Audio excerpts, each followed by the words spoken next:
Your declaration of citizenship raises an interesting question. In our country, the idea of a Russian citizen gaining Ukrainian citizenship is a very topical issue. Well, it is the law, and in democratic society we strive for the idea of there being one rule for all. I gained citizenship in strict adherence with the law. Why did you choose Ukraine? Look, I see Ukraine as family, the same as I do with Russia. We're all from mixed-race marriages. But there must be a main decisive factor behind why you chose this country. At the end of the day, you could have chosen the United States, Western Europe, Australia. Is it something to do with the single linguistic cultural area, or what? On the strength of my work in the Secret Service, the English offered me a job. They formed a departmental for financial investigation into Eastern Europe and asked me to work there. The Americans also called me. However, I knew that once you go to America, you can't come back. In your first interview, you said that you gave evidence to the prosecution regarding Yanukovych's treason. How did you know that? Listen, it came from somewhere I had specific knowledge of this area. They say you were in close contact with Surkov, Naryshkyn, people who oversaw the issues in Crimea and Donbas. No, it wasn't like that. We were in contact with those people.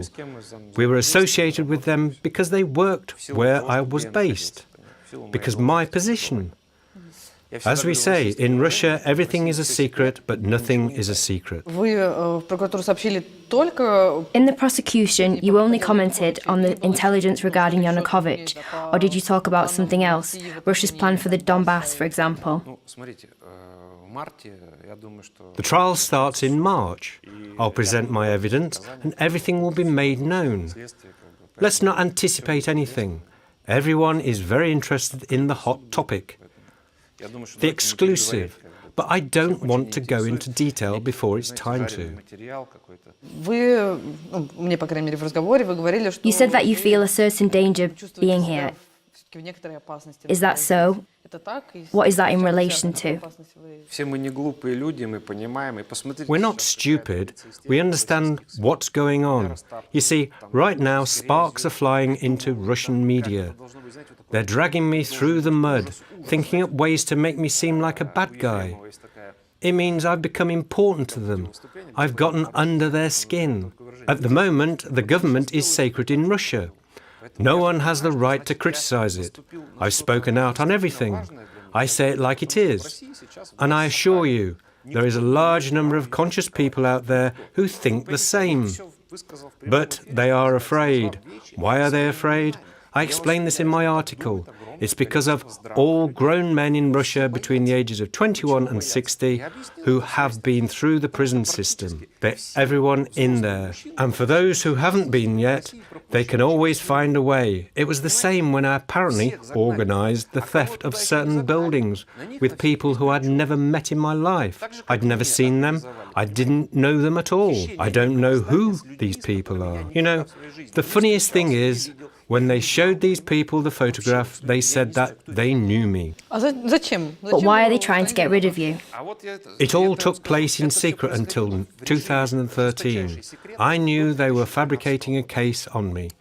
But officially, they always said that I had no such claim. In 2013, the Communist Party of the Russian Federation started putting me forward for an auditor position at the accounts chamber. It was quite a high-ranking position, the level of minister. And they needed to bring me down. In whatever position, I was enemy. They said I was a criminal. And that's when the first articles appeared in the press. Let's come back to those articles. Your former colleague at the Federal Drug Control Service thinks that you planned your departure in advance and that you recorded your conversations with senior Russian officials. They are sick people. I can't comment on that. Maybe they opened a new criminal case against me. They threatened him somehow. They used all kinds of methods. You talked about your interview on the Russian elections. What do you know about those schemes to manipulate the results? They are completely fraudulent schemes when we should endeavour to destroy. There are no fair elections anywhere. The protocols are acknowledged and then the result is rewritten.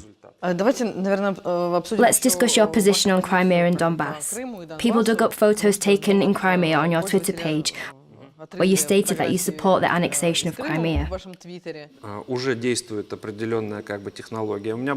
That is the effect this kind of technology has. My Twitter was hacked a month ago. There were 60,000 subscribers, and there was a photo from Crimea on my profile where I'm in uniform. I wore it especially for the elections in 2016. It wasn't on there in 2014, and now they're using my profile to congratulate Zakhar Prilipin. Well, the technology doesn't allow you to make changes to your previous tweets. You just post new tweets using old profiles. It's a year since the changes were made. I don't care about that. I asked some local hackers to do something about it.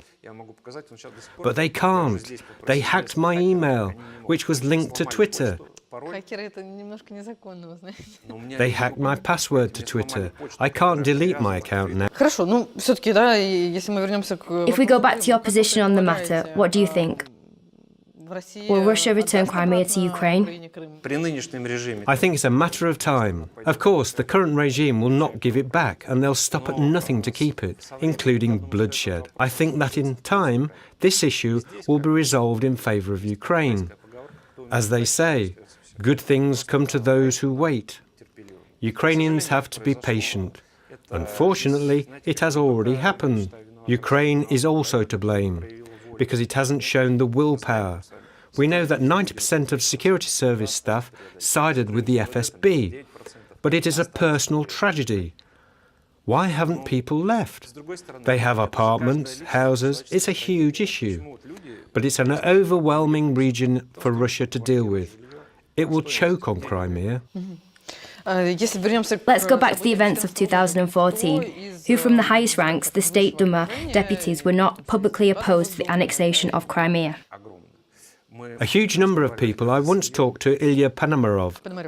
We estimated that 40 people would vote against. He said that he found himself alone and got scared. Of course, he was strongly opposed to the government, and he talked about it openly. He defended his position till the end, and many others realized how painful it would be for them if they did the same.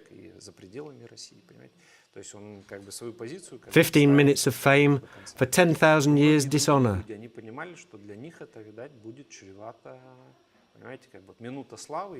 I was told directly, you're 50 meters away from the State Duma. Nothing will save you. Considering the problems I've been charged with in 2013, I weighed everything up and decided my vote. If I say what I think, what do I get? I'd end up losing my family. They wouldn't shy away from doing that. I understand the methods of this government. It doesn't even compare to the methods the NKVD used, and those that Stalin used as well. It's the combination of scum and worthlessness that destroys and crushes everything. You've already said that you yourself did not vote. Of course, I avoided it. It goes without saying. It was weak of me. I understand that it was a mistake the government made that created serious problems for the country. It was at that moment I decided I didn't want to live like that I would go to Ukraine. Above all else, it's a way of life. We are hostages. Where do we live? But you didn't resist. You know, the government tried to cover this up. The decision to annex Crimea was taken by one individual. All the ordinary people were against it, including those in the close circle. So what? Surkov opposed it? He was the ideologist. He categorically opposed to it, because he's a clever man. Nevertheless, we all know the role Surkov played in the Russian Spring. I don't know what role he played. I just know he was against the annexation of Crimea. And the war in Donbas? There's nothing I can say about that.